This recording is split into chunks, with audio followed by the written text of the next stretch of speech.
Et si on parlait de Pavel Durov, mais pas que. On fait ça? Allez, on y va.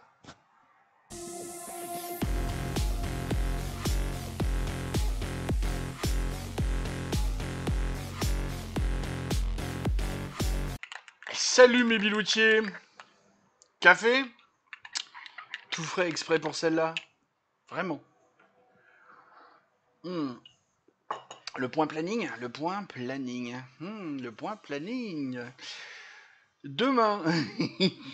Demain. Groenland, glaçon de Dubaï. GGD. Je sais pas s'il y a des curieux depuis hier qui sont allés essayer de trouver ce que c'était GGD, ma toute première chaîne. Faites-vous plaisir. Cherchez. Et puis si vraiment vous trouvez pas, mettez-moi un commentaire, je vous donnerai le lien. Mais pour l'instant, je vous mets pas le lien en description. Cherchez quand même. Je vous aide. GGD, c'était Global Gaia Global Defense. Voilà. Avec ça, vous trouvez pas, putain, parce qu'elle est toujours en ligne. Hein, j'enlève rien, moi. Moi, j'ai une empreinte internet comme ça. Faut que je m'achète un cogni parce que je roule, ça doit être l'enfer. Puis vu comment sonne mon téléphone à chaque fois que je fais un truc, bref. Après-demain, les grosses fortunes. Et là aussi, je vous en dis pas plus. Bon, un petit peu aussi parce que j'ai toujours pas scripté. J'ai un peu l'idée générale de ce que je vais vous raconter, mais c'est un peu flou encore. Donc c'est un peu aussi pour ça que je vous en dis pas plus, j'avoue. Attaquons le sujet Pavel Durov. On va passer très rapidement sur la stérilité totale des chefs d'accusation. Enfin, si on, si on commence à prendre en compte ça, Zuckerberg, prison, Musk, prison, machin de, je sais plus comment il s'appelle, le patron de chez Google, prison, et puis tous les autres, hein, Rumble, Spoutnik. Ah bah non, Spoutnik c'est fermé en France. Ouais, mais ça doit exister encore ailleurs. Enfin, on met la moitié de la tech, la moitié des patrons de la tech en prison. La moitié de la Californie en prison, qu'on s'emmerde pas. Donc c'est n'importe quoi. Musk, avec son Twitter anciennement X, enfin c'est ça, mais lui justement, il a en plus la particularité de lever il avait les fameux Twitter files avec tout ce qui s'est passé avant qu'il prenne le pouvoir. Bref, c'est n'importe quoi. Euh, euh, alors je sais plus s'il l'a fait ou s'il menace de le faire, de lever justement, de balancer la lettre qu'il a échangée avec l'UE, avec mon grand ami Thierry Breton. T'as bruti celui-là, tiens. Bref, donc voilà. Allez, ça on passe parce que c'est vraiment débile. C'est juste débile. Moi, je me pose une question. Alors oui, dans cet épisode, on va se poser des questions, clairement. Et je suis désolé, je vais pas vous apporter de réponses parce que malheureusement, j'en ai pas, tout simplement. Rien que trouver la liste des comptes Instagram qui ont été fermés, ça a déjà été, j'ai pas réussi. Et globalement, c'était compliqué parce qu'on a 3-4 noms qui sortent, mais trouver la liste complète, il n'y a pas un journaliste qui l'aurait fait. Soit le métier de journaliste se perd, et donc c'est pour ça qu'on a un paquet de journalopes, soit il y a des gens qui font en sorte que ça ne sorte pas et qu'on ne voit pas le point de convergence de tous ces comptes qui sont fermés pour des opérations de modération naturelle. Pour moi, pour un con, tu vois. En parlant de ça, donc je vous dis, j'ai trouvé, bon, pour les plus connus que j'ai pu trouver, Occidentis, Frontière, qui est le nouveau nom de Livre Noir, et Alice Cordier. Alors, Alice Cordier, j'ai même scripté, c'est marrant de voir, mais en fait non, c'est affligeant de voir. Le lien est dans la description, c'est l'article du Parisien, je crois. Tristan Boursier, docteur en sciences politiques à l'université de Montréal et de Sciences Po Paris, qui dit que elle se prétend féministe, mais c'est une fachotte. En gros, je vous relis pas l'article, mais en gros c'est ça. Alors qu'en fait, Alice Cordier, tu l'écoutes 2 secondes, tu vois que c'est avant tout une féministe, hein, qui pose la réalité. Et c'est justement parce qu'elle pose la réalité qu'on la traite de fachotte et que tout le monde veut s'en débarrasser. Et qu'il y en a même un qui a réussi à être élu député qui veut lui mettre une balle dans la tête. C'est officiel. On a la bande vidéo, on a la bande audio, ça tourne sur Internet. Hein.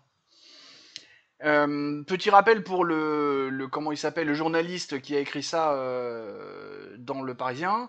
Sciences Po Paris, c'est un pléonasme, parce qu'il n'y a que rue Saint-Guillaume à Paris qu'il y a Sciences Po.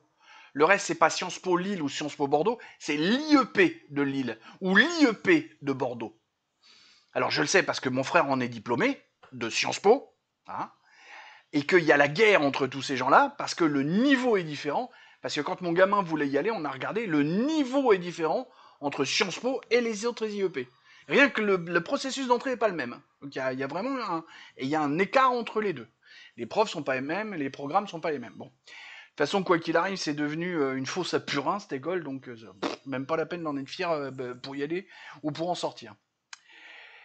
En matière de réseau de type Telegram, moi je me demande pourquoi les membres du gouvernement utilisent des outils extérieurs à ce que l'État peut leur fournir.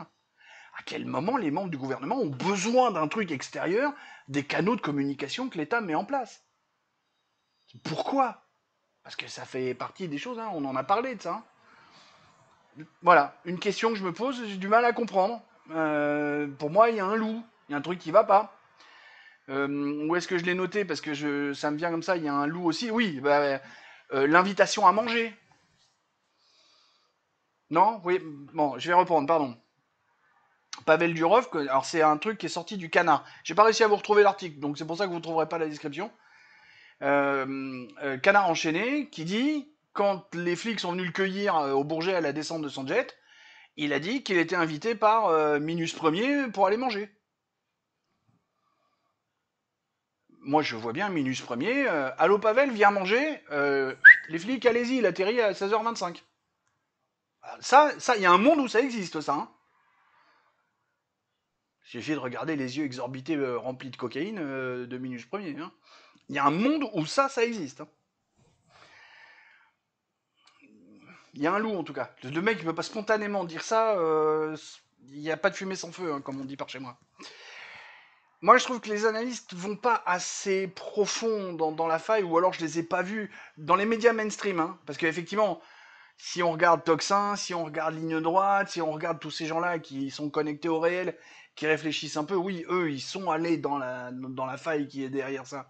Mais les médias mainstream, pour expliquer au grand public, non. Eux, restons bien en surface, hein, surtout allons pas voir ce qui peut se cacher en dessous. Donc, parce que, soyons très clairs, c'est la liberté d'expression qu'on est en train d'allumer là-dessus. Hein, on va pas... on est à combien là? On est à 8 minutes, 8-9 minutes, oui c'est ça, on doit être à 9 minutes de vidéo, on tourne pas autour du pot pendant 9 minutes. C'est clairement de la liberté d'expression qu'on parle. Et c'est clairement ce truc-là dont on veut nous priver avec ce genre de choses. Parce que le fait d'attraper Pavel Durov et de le coller en tôle avec un bracelet, avec un machin, avec un truc, ça va impressionner les autres, ça peut faire peur aux autres. Ce qui fait que soit ils hésitent à se rendre dans les pays où ils devraient pas, où ils ont un risque physique, soit ils deviennent dociles. Et on a Zuckerberg qui dit pardon, excusez-moi, je regrette d'avoir suivi la doxa et d'avoir fait toutes les saloperies que j'ai faites sur Facebook pendant le temps du machin, du Covid, du bordel et son train. Donc voilà, l'idée c'est ça. L'idée de cet épisode, c'est merci. L'idée de cet épisode, c'est ça, c'est vraiment de se poser ces questions-là, de vous inviter à réfléchir, à regarder les choses. C'est pour ça que j'ai pas de réponse. D'abord parce que j'ai pas envie de vous livrer une analyse toute cuite, toute faite, pour vous donner la béquée. Il faut, c'est sur le principe, hein, file un poisson à un homme, il aura faim un jour, apprends-lui à pêcher, il aura jamais faim de toute sa vie. Hein, je l'ai peut-être mal dit, mais vous avez compris. Sur ce coup-là, parce qu'on peut vite dériver dans la théorie de complot, donc je préfère être un petit poil prudent. Je vais vous mettre aussi une playlist que je suis en train de charger au fur et à mesure, avec pas mal d'interventions de Florian Philippot, mais aussi du Toxin et du Monde Moderne, des gens qui justement on raconte tout un tas de choses très intéressantes. Ça va vous permettre d'aller piocher des détails et des choses pour essayer de comprendre. Voilà, c'est à peu près tout ce que je voulais faire là-dessus pour vraiment vous emmener sur ce genre de choses. J'avais noté, euh, Philippot plonge sur l'intervention des États-Unis très souvent. Oui, c'est oui, parce que le deep state des États-Unis doit être derrière. Euh, il rapproche ça avec l'affaire de Kadhafi, mais là je suis pas tout à fait d'accord parce que l'affaire de Kadhafi, c'est une saloperie qui démontre juste un petit peu plus que Sarko est un vendu et un traître.